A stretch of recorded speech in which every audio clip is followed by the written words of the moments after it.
Welcome back. We are here with Selamat datang kembali. Kami di sini bersama Profesor Wang Wen, seorang profesor dan dekan di Xiangyang Institute for Financial Studies di Universitas Renmin Tiongkok. Dan tentu saja, Anda juga menjabat sebagai wakil dekan di Silk Road School. Terima kasih banyak telah kembali hadir bersama kami. Baru-baru ini, saya membaca salah satu artikel Anda yang saya anggap sangat menarik. Kita telah melihat hubungan antara Amerika Serikat dan Tiongkok berkembang selama beberapa waktu. Sekitar 10, 20, bahkan 30 tahun yang lalu, sangat umum untuk membicarakan ketergantungan timbal balik antara Amerika Serikat dan Tiongkok.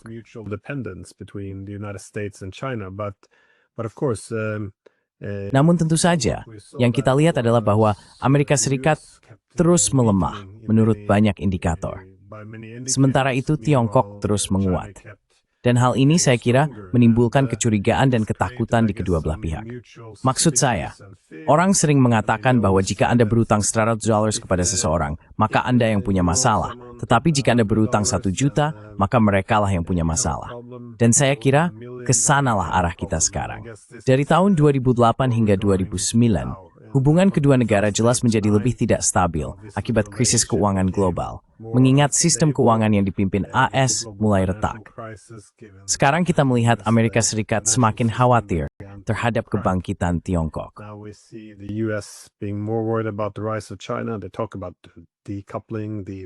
Mereka berbicara tentang pemisahan, pengurangan risiko, dan kerjasama dengan negara sahabat. Semua itu.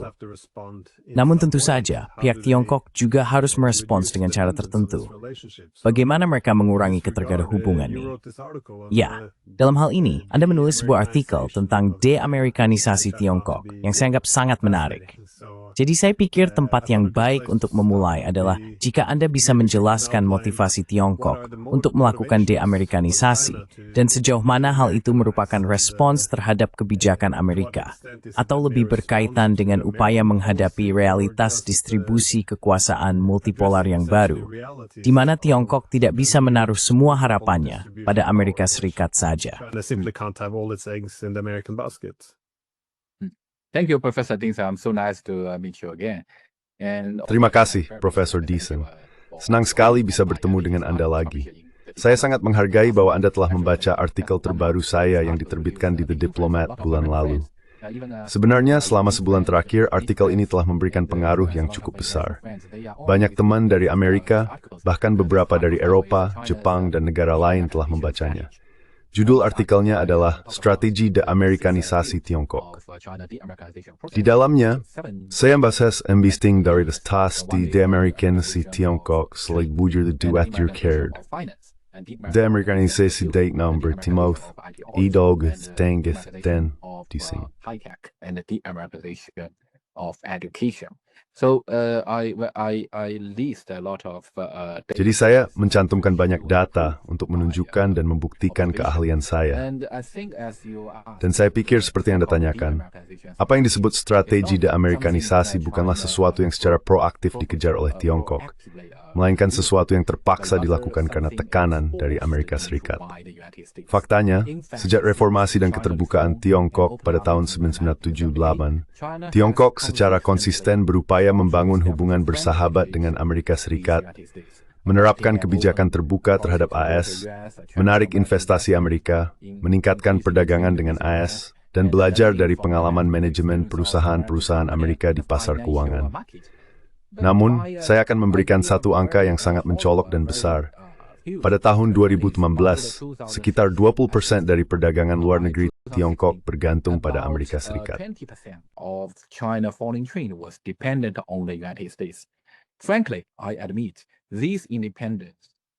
Terus terang, saya mengakui bahwa saling ketergantungan ini telah menguntungkan Tiongkok di masa lalu.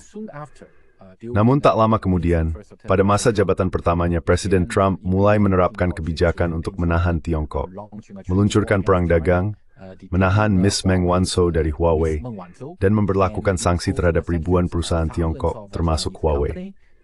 Kebijakan penahanan ini membuat Tiongkok merasa terancam, sehingga mendorong langkah-langkah balasan dan penyesuaian.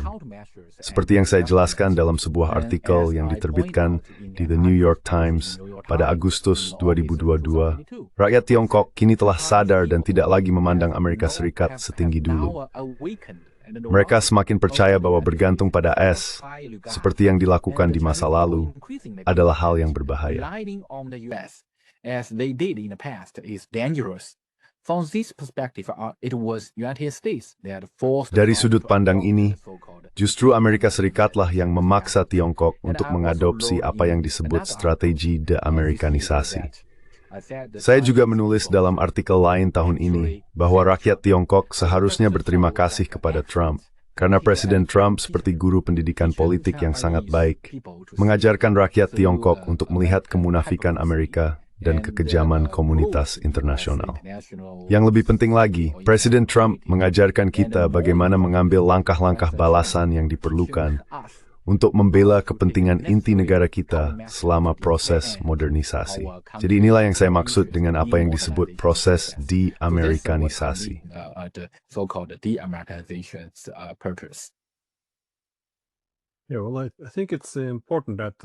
Ya, saya pikir penting bagi para cendekiawan dan politisi untuk menyadari bahwa akan selalu ada persaingan di antara kekuatan besar. Dan penting untuk jujur tentang hal itu. Karena dengan begitu, kita bisa mengidentifikasi di mana kompromi mungkin dilakukan, di mana kepentingan dapat diselaraskan, dan kerjasama dapat terjadi. Sementara pada saat yang sama, tetap menyadari bahwa persaingan akan tetap ada. Jadi, bagaimana hal ini bisa dikelola, dan bagaimana bisa dikurangi, terutama aspek-aspek persaingan yang paling keras dan bersifat zero-sum. Idealnya, kita harus menjadikannya persaingan yang bersahabat, bukan mempersenjatai sengketa ekonomi.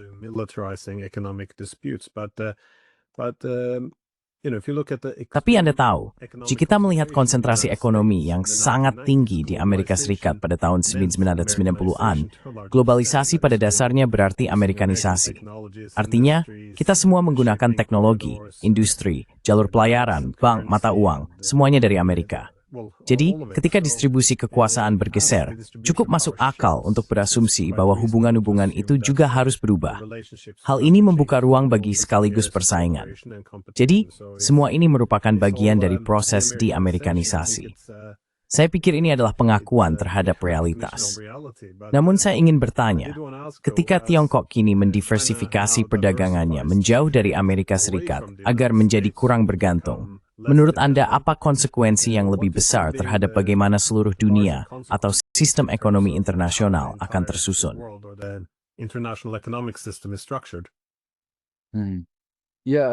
Interesting. You ask a very Ya, important menarik. questions. Anda mengajukan pertanyaan yang sangat penting. Karena menurut pemahaman saya, sejak Tiongkok mengusulkan inisiatif sabuk dan jalan pada tahun 2017, Tiongkok semakin menekankan kerjasama dengan negara-negara dalam perdagangan global.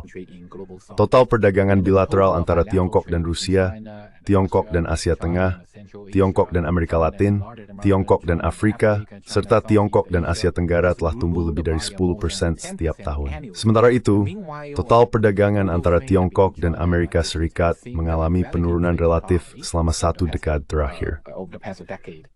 Jadi, apa yang saya sebut sebagai de-Amerikanisasi atau penyesuaian Tiongkok menjadi kurang gantung es dalam hubungan perdagangannya. Sebagai contoh, saya akan memberikan beberapa data. 5 tahun lalu, perdagangan bilateral antara Tiongkok dan Rusia hanya sedikit di atas $100 miliar.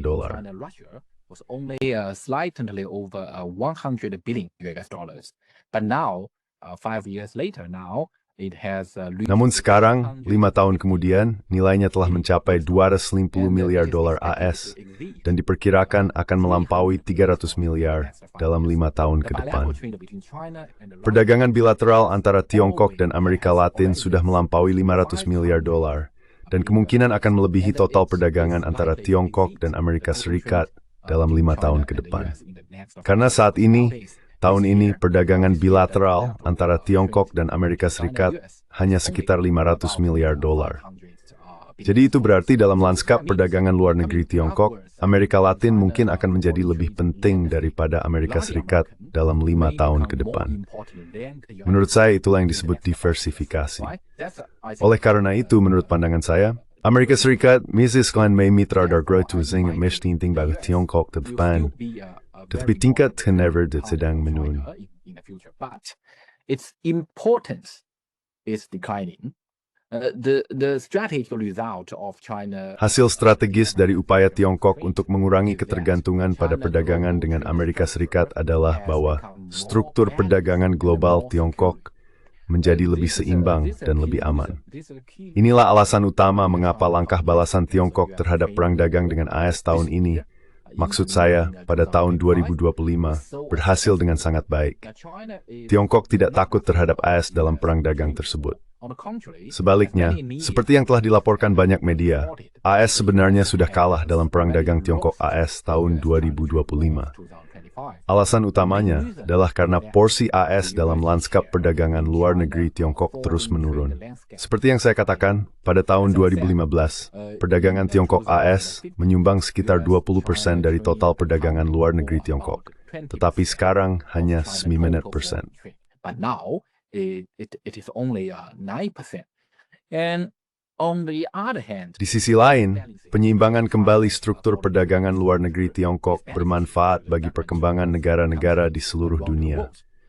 Tiongkok telah mengekspor lebih banyak barang berkualitas tinggi dengan harga terjangkau ke seluruh dunia, mewujudkan demokratisasi barang dan produksi, serta membantu negara-negara berkembang di Global South memperoleh manfaat dari pembangunan Tiongkok. Seperti yang Anda ketahui, penting untuk diingat bahwa di masa lalu, negara-negara memang terlalu banyak impor produk barat. Produk-produk tersebut memang berkualitas baik, spesialnya dari sekali degrading growth luar negeri. China has launched a price revolution in foreign trade.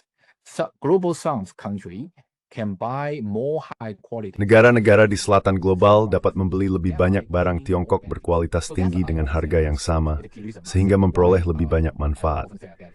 Itulah sebabnya saya sering mengatakan bahwa kebangkitan Tiongkok menguntungkan dunia. Dahulu, kita sering berpikir atau mengingat bahwa produk made in China berkualitas rendah tetapi murah. Namun belakangan ini, kualitas produksi Tiongkok semakin meningkat, bukan? Misalnya, kendaraan listrik, produk tenaga surya, dan baik-door jenis elektronik. Seni ini, saya pikir T-Rex menunjukkan revolusi harga internasional. Revolusi harga internasional ini, menurut saya, bermanfaat bagi negara yang sleek dan yidi. I think is beneficial to the global South country. Yeah, no, very much so. And Ya, tentu saja. Dan saya suka gagasan bahwa upaya Tiongkok untuk mendiversifikasi diri dari ketergantungan pada AS tidak harus dipandang sebagai, atau bahwa de-Amerikanisasi tidak harus berarti anti-Amerika. Karena saya baru saja kembali dari Wuhan, tempat saya memberikan beberapa kuliah tamu di universitas di Tiongkok, dan saya berbicara tentang geoekonomi Rusia. Beijing. I missed you. Aku merindukanmu. Seharusnya aku melakukannya. Ya, hanya saja waktunya tidak cukup. Jadi aku sedang membicarakan tentang geoekonomi Rusia, karena itu masalah yang sama dengan yang sedang kamu bicarakan sekarang. Diversifikasi. Gagasan bahwa jika negara-negara menjadi mitra, maka mereka tidak perlu melakukan diversifikasi. Menurutku itu sebuah ilusi. Bagi Rusia, aku menekankan bahwa Tiongkok adalah mitra terpenting dalam mengembangkan sistem multipolar. Namun karena hubungan mereka tidak seimbang, ekonomi Tiongkok jauh lebih besar. Hal ini menciptakan ketergantungan yang tidak merata. Sekarang, hal itu sendiri tidak harus menjadi masalah. Tetapi aku menjelaskan bahwa Rusia kemungkinan akan mengejar otonomi strategis di bidang-bidang teknologi utama. Jadi mereka akan memiliki basis digital sendiri misalnya, tetapi juga tetap melakukan diversifikasi.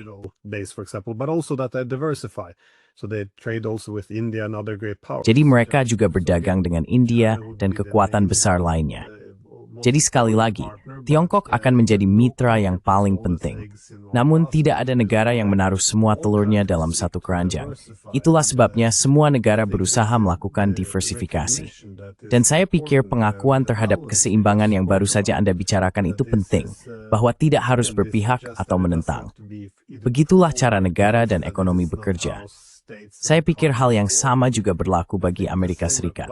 Maksud saya, jika mereka khawatir akan berkembangnya ketergantungan berlebihan pada Tiongkok, maka menurut saya, orang Amerika seharusnya berupaya mencapai tingkat kedaulatan teknologi yang tinggi, bukan ketergantungan yang berlebihan. Namun perang dagang untuk menghancurkan Tiongkok, itu hal yang berbeda. Itu sangat merusak dan berbahaya. Destructive and dangerous. I mean, if you can have the Chinese and Americans sit down. Maksud saya, jika Tiongkok dan Amerika bisa duduk bersama, tentu saja masing-masing pihak memiliki bidang tertentu di mana mereka memiliki preferensi terkait kedaulatan, entah itu otonomi strategis dalam teknologi atau industri. Jika mereka bisa mencapai semacam kesepakatan dagang untuk mengelola persaingan, maka banyak hal bisa diatasi. Gagasan bahwa segalanya harus selalu bersifat zero sum menurut saya adalah sebuah kesalahan. Namun, hal itu membawa saya ke pertanyaan berikutnya. Selama bertahun-tahun, Tiongkok adalah pengikut dalam bidang teknologi, berusaha mengejar ketertinggalannya dari Amerika Serikat. Sekarang, ketika Tiongkok pada dasarnya sudah bersaing dengan AS dalam hal siapa yang menjadi pemimpin teknologi, bagaimana menurut Anda, atau bagaimana Anda memperkirakan, hal ini akan memperkuat persaingan teknologi yang tidak bersahabat?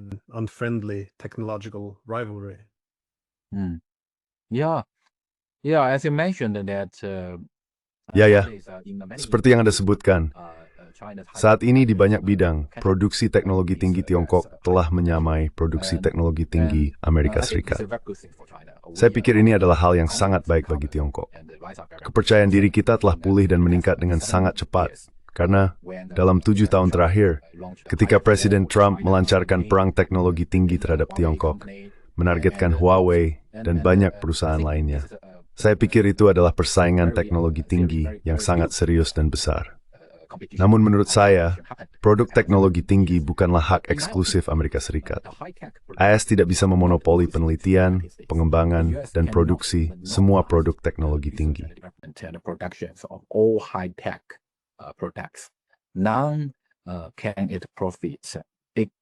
Tidak ada pihak yang boleh meraup keuntungan berlebihan dari monopoli teknologi tinggi. Begitu pula, teknologi tinggi tidak boleh dijadikan senjata untuk menekan negara lain, termasuk Tiongkok. Jadi, saya pikir persaingan dalam bidang teknologi tinggi harus adil dan berbasis pasar. Sebagai ekonomi yang sedang berkembang, Tiongkok telah mencapai terobosan teknologi di semakin banyak bidang melalui peningkatan investasi yang berkelanjutan dalam teknologi dan penelitian. Hal ini sepenuhnya normal dan sangat berhasil. Saya pikir Tiongkok tidak mengalami stagnasi, tidak berhenti, dan tidak terlibat dalam kolonialisme. Karena itu, Amerika Serikat tidak memiliki alasan untuk menuduh Tiongkok, seperti yang Anda sebutkan, tidak bersahabat atau hal lainnya. Beberapa suara yang saya dengar di surat kabar atau media AS mengklaim bahwa Tiongkok mencuri teknologi Amerika. Saya pikir pandangan ini juga tidak adil.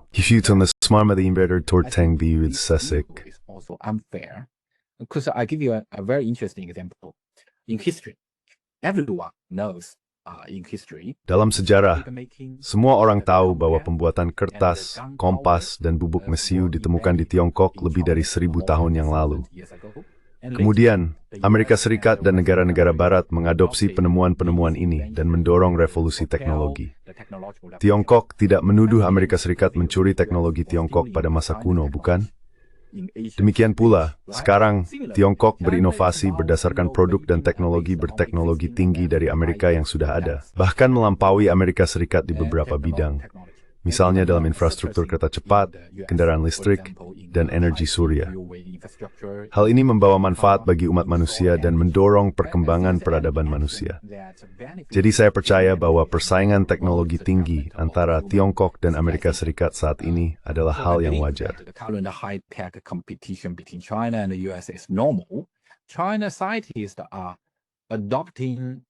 Para ilmuwan Tiongkok sedang menyesuaikan diri dengan persaingan ini, Dan para ilmuwan sosial Tiongkok juga memandangnya secara rasional. Kita tidak seharusnya menilai persaingan ini melalui lensa ideologis. Amerika Serikat tidak seharusnya menggunakan cara-cara politik, terutama sanksi keuangan, yurisdiksi ekstrateritorial, dan blokade teknologi, untuk menanggapi persaingan teknologi dengan Tiongkok. Sebaliknya, saya pikir Amerika Serikat seharusnya menyambut persaingan ini dengan pola pikir yang lebih terbuka. Persaingan teknologi harus bersifat sehat, dan hasil dari persaingan antara Amerika Tiongkok, saya percaya, pada akhirnya akan menguntungkan seluruh umat manusia jika kita mempertahankan persaingan yang rasional di bidang teknologi tinggi.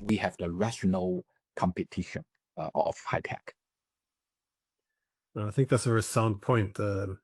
Saya pikir itu adalah poin yang sangat masuk akal. Teknologi memang menyebar, dan memang seharusnya begitu. Tentu saja, hal ini juga bisa menjadi sesuatu yang sangat positif. Namun, saya bahkan akan mengatakan bahwa persaingan antara Amerika Serikat dan Tiongkok, jika dikelola dengan baik, sebenarnya bisa sangat bermanfaat bagi dunia. Karena ketika hanya ada satu pusat kekuasaan, satu negara dominan yang mengendalikan teknologi, ni mau Xiao Authority kemerlambit terwendu untuk memastikan teknologi tersebut tidak ternyata threatward. Dengan Mafarin, menitambah titik permedik Mike Penomforio, berakit lathor. This first mover advantage of the innovator. However, namun, begitu ada dua atau lebih pemimpin dalam bidang teknologi, biasanya teknologi akan menyebar jauh lebih cepat. Karena siapapun yang ingin menarik perhatian dunia yang lebih luas, harus menawarkan insentif seperti alih teknologi. Hal ini dapat dilihat sekarang melalui kemitraan Rusia-India dalam teknologi militer, di mana pihak Rusia bersedia mentransfer banyak teknologi kepada India. Karena itu, India lebih memilih Rusia dibandingkan mitra dari Barat. Tentu saja, ada yang berpendapat bahwa penyebaran teknologi senjata tidak selalu merupakan hal yang baik. Tetapi secara keseluruhan, penyebaran teknologi seharusnya dipandang sebagai sesuatu yang menciptakan lebih banyak kesetaraan atau keadilan di seluruh dunia.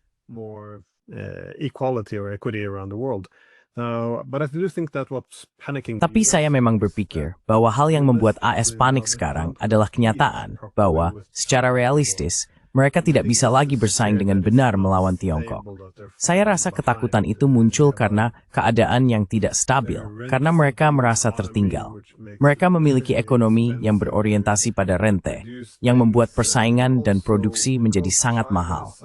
Selain itu, karena Tiongkok adalah kekuatan industri yang sangat besar, negara itu bisa menerapkan semua teknologi barunya, seperti kecerdasan buatan, dalam skala besar dan benar-benar menghasilkan uang.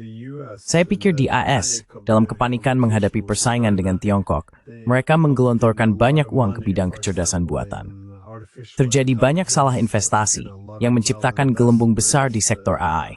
Dan sekarang, tentu saja, mereka tidak memiliki kemampuan yang sama untuk mendapatkan kembali uang itu.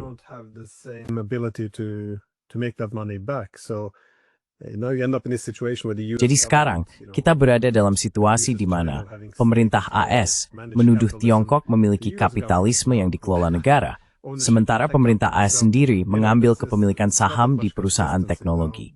Jadi tidak banyak konsistensi di sana. Namun menarik untuk melihat kemana arah persaingan ini. Poin saya adalah bahwa hal ini bisa memiliki manfaat sekaligus kerugian. Tapi saya juga ingin beralih ke bidang keuangan, karena Anda menulis tentang de-Amerikanisasi dalam ruang keuangan. Bagaimana Tiongkok dapat melakukan diversifikasi dan melepaskan diri dari instrumen kekuasaan keuangan AS? Pada saat yang sama, selalu ada kepentingan. Banyak orang berasumsi bahwa Tiongkok hanya ingin menyingkirkan dolar, bahkan mungkin menjatuhkannya. Namun sejauh mana menurut Anda, Tiongkok masih memiliki insentif untuk tetap menggunakan dolar juga demi kepentingannya sendiri? Yeah, it's very important for Ya, ini sangat penting untuk proses di-Amerikanisasi sektor keuangan. Saya tidak tahu apakah Anda tahu, tetapi dalam 7 tahun terakhir, lebih dari 2.000 perusahaan Tiongkok telah dikenai sanksi keuangan oleh AS. Sanksi-sanksi ini ilegal dan hanya meningkatkan kebencian di antara rakyat Tiongkok terhadap hegemoni keuangan AS, mendorong mereka untuk mencari cara yang efektif untuk menghindari sanksi tersebut. Pada saat yang sama, Tiongkok mengambil langkah-langkah yang lebih konkret untuk membuat AS membayar harga atas sanksi keuangannya. Dengan demikian membelah kepentingan nasional Tiongkok. Tiongkok juga mengurangi ketergantungannya pada dolar AS, menerapkan lebih banyak langkah dedolarisasi dalam perdagangan bilateral dengan negara lain, dan mendorong reformasi dalam sistem pembayaran keuangan internasional. International financial payment system. And this is a less countermeasure against the US. Dan ini bukanlah tindakan balasan terhadap Amerika Serikat, melainkan langkah yang terpaksa diambil Tiongkok untuk melindungi kepentingannya sendiri. Semua orang tahu bahwa hegemoni dolar saat ini lebih banyak merugikan daripada menguntungkan dunia. Ya, saya akui, setelah berakhirnya Perang Dunia II, dolar memang berperan dalam menjaga keuangan internasional. Namun sekarang, tampaknya dominasi dolar justru menjadi hambatan terbesar bagi reformasi sistem keuangan, ekonomi, dan perdagangan internasional yang ada. Seluruh dunia sedang mengurangi ketergantungan pada dolar AS untuk menurunkan risiko keuangan dan risiko terkena sanksi berbasis dolar. Tadi Anda menyebut soal Rusia. Just now you mentioned about the Russia issues. If you ask the Russian people, every Russian people. Jika Anda bertanya kepada rakyat Rusia, siapapun orang Rusia, mereka akan mengatakan bahwa kita perlu mengurangi ketergantungan finansial pada AS, karena AS menggunakan senjata keuangan untuk menekan Rusia, bukan? Jadi saya percaya bahwa di masa depan, diversifikasi keuangan internasional dan sistem moneter internasional akan lebih mendukung perkembangan ekonomi dan stabilitas sosial berbagai negara. Saya memprediksi bahwa pada tahun 2035, hegemoni dolar akan teruntuh, dan internasionalisasi RMB serta mata uang lainnya akan terus meningkat, dengan semakin baik negara yang mengurangi ketergantungan mereka dari dolar AS. Saya pikir tren yang tak terelakkan untuk masa depan. I think this is the necessary trend to the future. Menarik bahwa kamu menyebut semua sanksi ilegal ini, karena ada argumen umum dalam literatur bahwa sebuah hegemon yang sedang menurun selalu menghadapi dilema bagaimana ia bertransisi atau apa yang harus dilakukannya sekarang. Di satu sisi, ia dapat memfasilitasi transisi menuju sistem multipolar dan membantu menjaga stabilitas. Sebaliknya, ia dapat mencoba mempertahankan posisinya sebagai hegemon dengan menjatuhkan sanksi kepada kekuatan yang sedang bangkit. Pada dasarnya, mempersenjatai ketergantungan terhadap instrumen keuangan yang dimilikinya. Namun, hal itu hanya akan mendorong dunia lainnya untuk melepaskan diri dengan lebih cepat. Dan kamu menyebut Rusia, karena Putin pernah berkomentar bahwa ia mengatakan kepada orang Amerika, kami sebenarnya tidak pernah menerapkan kebijakan untuk melepaskan diri dari dolar. Amerika lah yang melepaskan kami dari dolar. Jadi kamu tahu, kamulah yang memaksakan hal ini terjadi.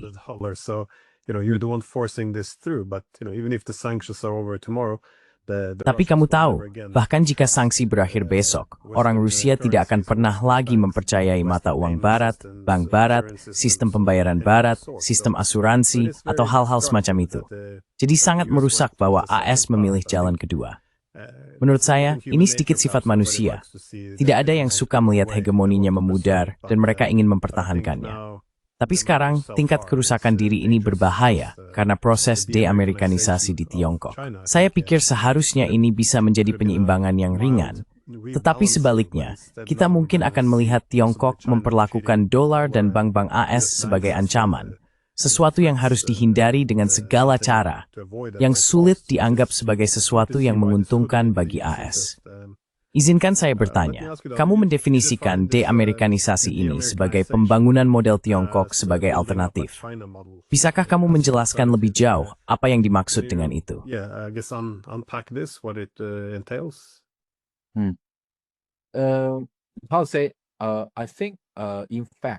Saya akan mengatakan bahwa sebenarnya proses yang terjadi di negara-negara lain, karena kita mengukur antara Barat dan yang lainnya, bukan? Proses negara-negara ini dalam mengembangkan model mereka sendiri dapat dilihat sebagai bentuk de-Amerikanisasi. Seperti yang kita semua tahu, selama setengah abad terakhir, sebagian besar proses modernisasi negara-negara di dunia meniru model Amerika Serikat.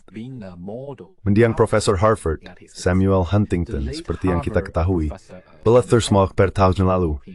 Ia menulis sebuah buku di mana ia mengatakan bahwa sejak 1970-an perkembangan politik manusia telah memasuki gelombang ketiga, bukan? Dan seorang profesor lain yang sangat terkenal, Francis Fukuyama, berbicara tentang akhir dari sejarah. He spoke of about the end of history. Both of them referring to the Keduanya merujuk pada konvergensi model pembangunan banyak negara menuju model pembangunan Amerika. Karena kita mengagumi model Amerika, bahkan dalam arti tertentu, kita memujanya. Namun masalahnya adalah sejak krisis keuangan internasional pada tahun 2000-an, seperti yang Anda sebutkan, dan terutama sejak Trump menjabat pada tahun 2017, orang-orang di seluruh dunia mulai mengevaluasi kembali jalur pembangunan mereka dan menyesuaikan kembali hubungan mereka dengan Amerika Serikat. Misalnya, ekonomi baru seperti Rusia, Brasil, India, dan Indonesia, semuanya sedang meninjau kembali posisi dan identitas pembangunan nasional mereka. Negara-negara ini berupaya mempertahankan keamanan nasional mereka dan menempuh jalur pembangunan sendiri dalam bidang seperti model pembangunan politik, mekanisme pasar ekonomi, insentifan, gesellschaft militer. Financial instruments and military security system. I think China is no exception. First, Saya pikir Tiongkok bukan pengecualian. Pertama, Tiongkok harus memastikan keamanan sistem politiknya. Tiongkok tidak ingin mengulangi pola keruntuhan Uni Soviet. Tiongkok tidak akan membiarkan Amerika Serikat memicu revolusi berwarna di Tiongkok. Selama 20 tahun terakhir, banyak negara di dunia telah mengalami revolusi berwarna yang terkait dengan Amerika Serikat. Kedua, Tiongkok juga harus memastikan kemandirian ekonomi, perdagangan, dan keuangannya. Seperti yang kita sebutkan, untuk mencegah Amerika Serikat mengendalikan jalur kehidupan ekonomi Tiongkok. Faktanya, ekonomi banyak negara dikendalikan oleh Amerika Serikat karena ketergantungan yang berlebihan banyak, terutama beberapa negara di Amerika Latin.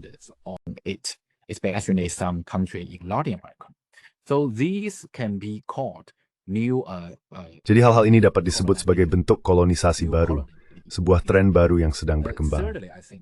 Ketiga, saya pikir Tiongkok harus mengejar keamanan teknologi dan militernya sendiri. Tiongkok harus mencegah Amerika Serikat mengekang perkembangan teknologi dan militernya, serta mengancamnya dalam jangka panjang. Selain itu, Tiongkok harus mendorong reunifikasi. Kita harus menyelesaikan masalah Taiwan dalam beberapa tahun mendatang. Dan akhirnya, Tiongkok harus memiliki sistem pengetahuan dan ideologi yang mandiri untuk menghindari penjajahan oleh ideologi dan pengetahuan Amerika. Tentu saja, proses Amerikanisasi ini tidak berarti pemisahan total dari Amerika Serikat. Sebaliknya, kita harus menemukan hubungan yang normal dengan AS, tidak sepenuhnya bergantung padanya, tetapi juga tidak menghindari kerjasama yang diperlukan. Saya bisa memberikan contoh yang sangat menarik. Malcolm Keen emerged di Talakanto yang birth. I can give you a very interesting example. I don't know whether it is right. I said, in the past, China and the US. Saya pernah mengatakan bahwa di masa lalu, kepemimpinan Tiongkok dan Amerika Serikat seperti hubungan antara sepasang kekasih, terutama sekitar tahun 1990 atau 2000, bahkan setelah serangan 11 September. Tiongkok mendukung Amerika Serikat dalam perang melawan terorisme, dan hubungan kepemimpinan kami saat itu sangat baik. Bahkan pada tahun 2008, selama Olimpiade Beijing, Presiden Amerika Serikat datang ke Beijing dan merayakan bersama Presiden Tiongkok. Itu adalah hubungan yang sangat baik bertahun-tahun lalu, seperti sepasang kekasih yang dekat. Namun di masa depan, saya berharap kepemimpinan Tiongkok dan Amerika Serikat akan seperti hubungan antara tetangga yang normal. Tetangga kadang memiliki konflik, tetapi mereka juga saling berinteraksi. Dan ketika menghadapi kesulitan bersama, mereka saling membantu.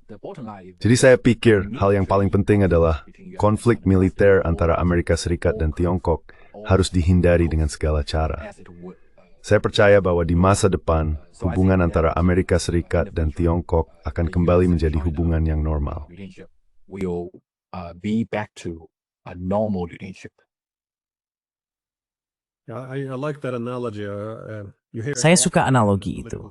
Analogi pernikahan dengan tetangga sering terdengar dalam ilmu politik. Itu analogi yang bagus. Saya menyukainya karena, terutama bagi negara-negara besar, jika mereka terlalu dekat satu sama lain, hal itu bisa menimbulkan terlalu banyak ketegangan, hingga akhirnya tidak bisa berjalan lagi. Namun, jika mereka menjaga jarak, mungkin mereka tidak bisa hidup sebagai pasangan suami istri, tetapi tetap bisa menjadi tetangga yang baik. Seringkali, perceraian semacam itu tanpa pemisahan total justru menguntungkan.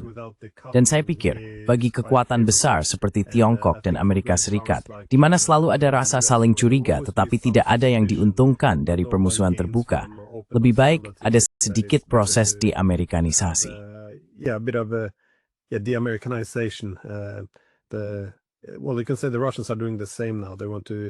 bisa dibilang orang Rusia sekarang melakukan hal yang sama.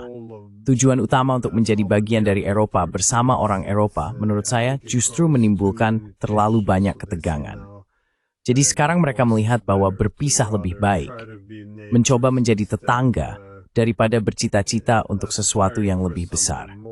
Mengenai revolusi berwarna, saya pikir ini adalah bagian penting dari apa yang seharusnya dimaksud dengan de-Amerikanisasi. Karena revolusi berwarna banyak salah di seluruh dunia, terutama di Eropa. Maksud saya, semua itu dilakukan secara terbuka juga. Bukan seolah-olah ini teori konspirasi atas apa yang mereka lakukan.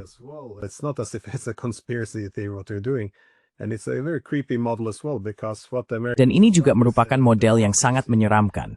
Karena apa yang dilakukan oleh orang Amerika adalah mengatakan bahwa demokrasi harus mencakup unsur yang kuat, masyarakat sipil yang kuat, dan mampu mengorganisir dirinya sendiri secara independen dari pemerintah, yang sebenarnya cukup adil. Tapi kemudian mereka mengatakan, ya, pihak yang seharusnya mengorganisir masyarakat sipil adalah LSM.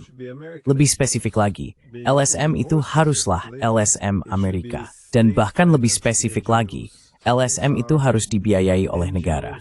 Jadi ini adalah LSM yang dibiayai oleh pemerintah AS, terhubung dengan Badan Intelijen AS, yang entah kenapa dianggap pantas untuk mengorganisir masyarakat sipil Tiongkok. Maksud saya, ini hal yang gila. Jika pemerintah Tiongkok bekerja sama dengan dinas intelijennya mencoba mengorganisir masyarakat sipil di Amerika, saya bisa membayangkan akan ada perlawanan.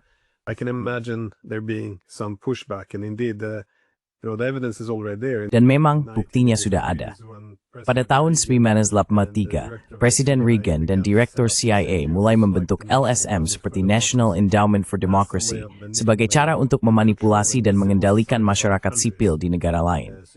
Jadi, Anda tidak perlu menaklukkan negara secara militer. Anda cukup mengambil alih masyarakat sipilnya. Ini, seperti yang Anda tahu, merupakan masalah besar. Ini juga salah satu alasan mengapa kita kini menghadapi perang di Eropa. Namun pertanyaan terakhir saya, karena kita berdua adalah akademisi, bagaimana pendidikan berperan dalam inisiatif anti-Amerikanisasi ini? Maksud saya, bagaimana pendidikan bisa di-Demerikanisasi? As I mentioned right now, a lot of very interesting. Ya, seperti yang saya sebutkan, ada banyak kata yang sangat menarik yang disebut demokrasi, masyarakat sipil. Saya pikir dulu kita sangat mengagumi istilah-istilah itu, tapi sekarang kita sudah sadar bahwa istilah-istilah itu yang disebut masyarakat sipil, demokrasi, sangat bernuansa Amerika, bergaya Amerika. Istilah-istilah itu memiliki makna yang sangat khas Amerika. Jadi kembali ke pertanyaanmu sebelumnya tentang pendidikan. Pendidikan itu Tiongkok sebagai versi bepaligen minsa dikebor dan briski skankt. Masa setua itu normal. During masa lalu, perkembangan pendidikan Tiongkok Latin was abnormal or unnormal. You may not know that 10 years ago, even 10 years ago. Mungkin Anda tidak tahu bahwa 10 tahun lalu, bahkan 5 tahun lalu, di universitas-universitas Tiongkok, sebagian besar buku teks untuk bidang ekonomi, ilmu politik, hubungan internasional, keuangan, sosiologi, hukum, manajemen, psikologi, bahkan sejarah dan filsafat berasal dari Amerika Serikat. Anda mungkin tidak tahu itu.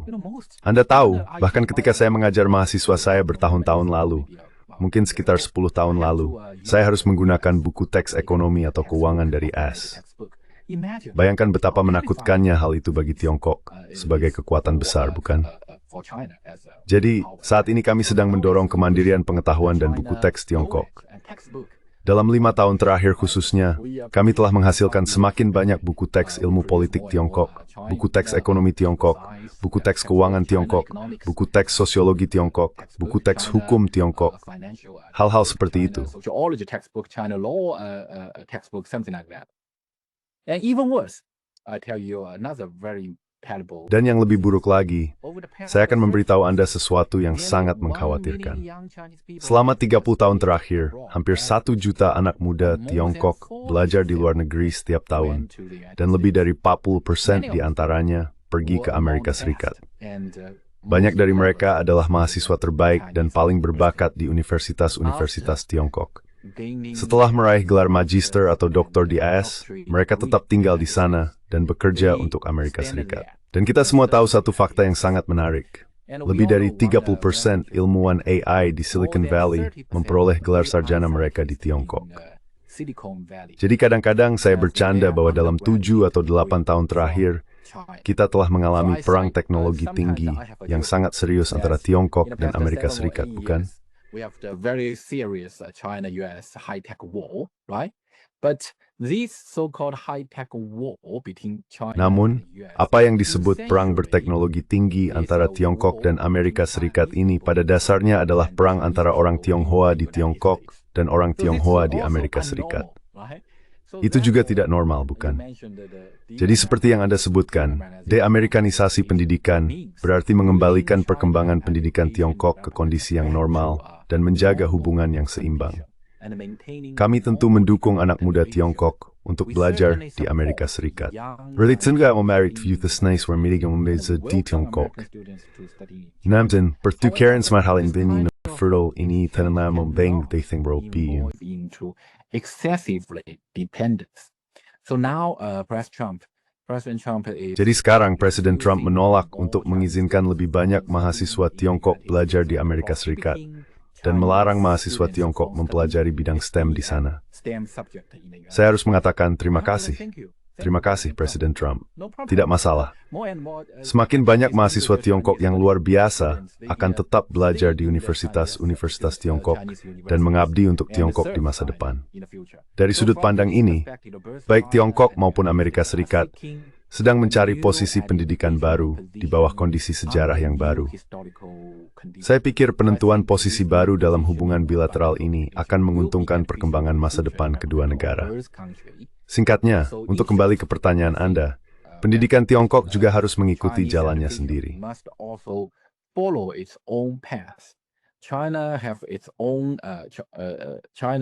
Tiongkok harus memiliki sistem pengetahuan, sistem ideologi, sistem disiplin ilmu, sistem buku teks, dan sistem teori sendiri, serta menumbuhkan lebih banyak talenta berkualitas tinggi dan berlevel tinggi yang benar-benar mengabdi kepada Tiongkok.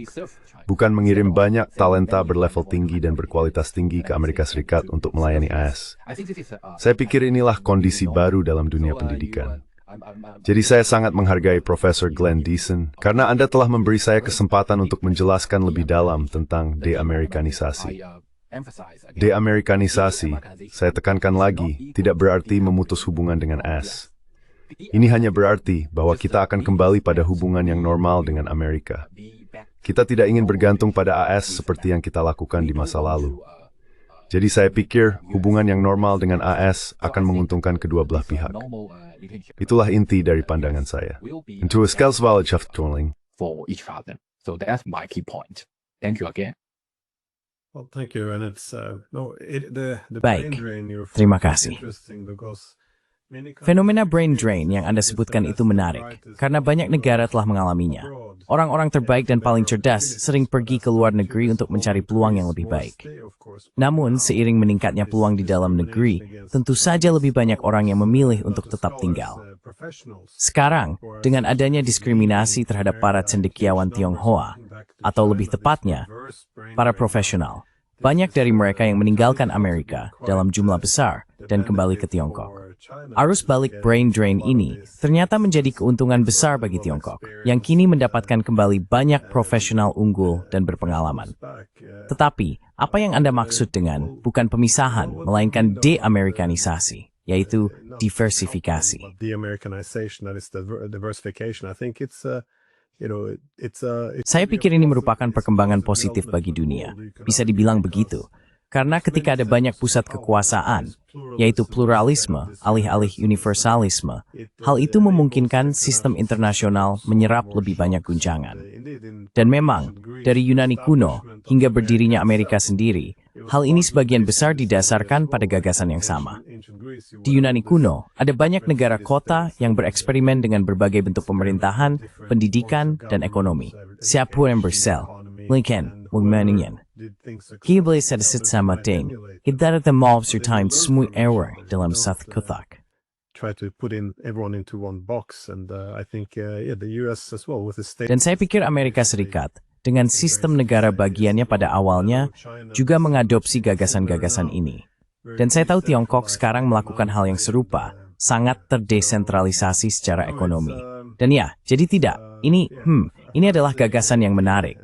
Dan saya akan mendorong semua orang untuk membaca artikel Anda.